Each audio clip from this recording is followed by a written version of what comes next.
पंतप्रधान नरेंद्र मोदींचा आज घाटकोपरमध्ये रोड शो होतोय। मात्र त्याचा मोठा फटका मुंबईकर मेट्रो प्रवाशांना बसणार आहे।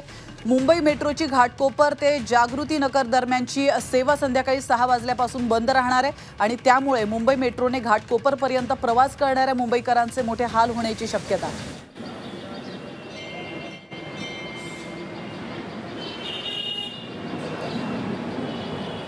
तर आपण पाहतोय पंतप्रधान नरेंद्र मोदींचा आज घाटकोपरमध्ये रोड शो होणार आहे। नुकतीच त्यांची नाशिकमध्ये सभा पार पडली आहे, त्यानंतर ते मुंबईकडे यायला निघालेत आणि याविषयी अधिक माहिती देण्यासाठी आपले प्रतिनिधी गोविंद तुपे थेट आपल्या सोबत जोडले गेलेले आहेत। गोविंद, आपण पाहतोय की पंतप्रधान नरेंद्र मोदींचा आज घाटकोपरमध्ये रोड शो होणार आहे, काय अधिक माहिती मिळते? नक्कीच आता मी ज्या ठिकाणी उभा आहे या ठिकाणाहून मोदींच्या रोड शोला सुरुवात होणार आहे। आपण जर माझ्या पाठीमागच्या साईडला जर बघत असाल तर या ठिकाणी पुणेरी जो ढोल आहे त्या पुणेरी ढोलच्या माध्यमातून मोदींचं स्वागत करण्यासाठी हे सगळे यंत्रणा जी आहे ती सज्ज असल्याचं पाहायला मिळतं। दुसरीकडे याच ठिकाणी एक स्टेज उभा करण्यात आलेला आहे, त्या ठिकाणी छत्रपती शिवाजी महाराजांचा पुतळा या ठिकाणी बसवण्यात आलेला आहे। त्या पुतळ्याला अभिवादन करून मोदी आपला पुढचा रोड शो करतील। त्याचबरोबर वारकऱ्यांच्या वेशामध्ये सगळे जे वारकरी आहेत ते या ठिकाणी मोदींच्या स्वागतासाठी आल्याचं पाहायला मिळत आहे। रस्त्याच्या संपूर्ण दोन्ही बाजूला बॅरिकेडिंग करण्यात आलेलं आहे आणि सुरक्षेचे जे तयारीच्या दृष्टिकोनातून मोठ्या प्रमाणात पोलीस बंदोबस्त असतील तो या ठिकाणी लावण्यात आल्याचं पाहायला मिळत आहे। भाजपचे पदाधिकारी कार्यकर्ते स्वयंसेवक मोठ्या संख्येने या ठिकाणी असल्याचं पाहायला मिळत आहे आणि संपूर्ण रस्त्याच्या दोन्ही बाजूने मोदींचे पोस्टर्स असतील, बॅनर्स असतील, हे सगळे लावण्यात आलेले आहे। साधारणतः 6:30 वाजता नरेंद्र मोदींचा या ठिकाणावरून रोड शो सुरू होईल आणि जवळपास घाटकोपरमध्ये हा रोड शो संपेल।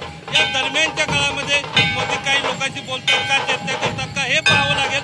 परंतु सगळ्यात महत्त्वाचा मुंबईतल्या 6 मतदारसंघापैकी ईशान्य पूर्व हा जो मतदारसंघ आहे, खास करून हिंदू बहुल मतदारसंघाचा आता हा मतदारसंघ आहे आणि मोदींच्या या मॅजिकमुळे येण्यामुळं या मतदारसंघावर किती परिणाम पडतोय, लोकांचे काही मतपरिवर्तन कशा पद्धतीने होतं ते पाहावं लागेल। परंतु आता मात्र या ठिकाणी मोदींची जी रॅली होणार आहे, जे रोड शो होणार आहे, त्यासाठी मोठ्या प्रमाणात लोकांची गर्दी झाल्याचं पाहायला मिळतंय। गोविंद, नक्कीच आपण पाहतोय लोकसभा निवडणुकांच्या पार्श्वभूमीवर मोदी यांचा मुंबई दौरा सुरू होणार आहे, त्याच्यासाठी खूप मोठी अशी जय्यत तयारी करण्यात आलेली आहे। स्वागतासाठी लोक या ठिकाणी उत्सुक आहेत। मात्र कुठेतरी याचा मोठा फटका हा मुंबईकर मेट्रो प्रवाशांना देखील बसणार आहे, त्या संदर्भात काय माहिती?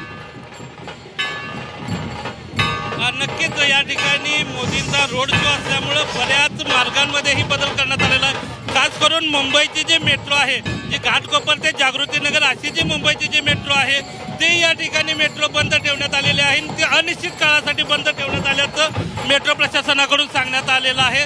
त्याचबरोबर LBS मार्गावरील जी वाहतूक आहे ती पूर्णपणे बंद करण्यात आलेली आहे।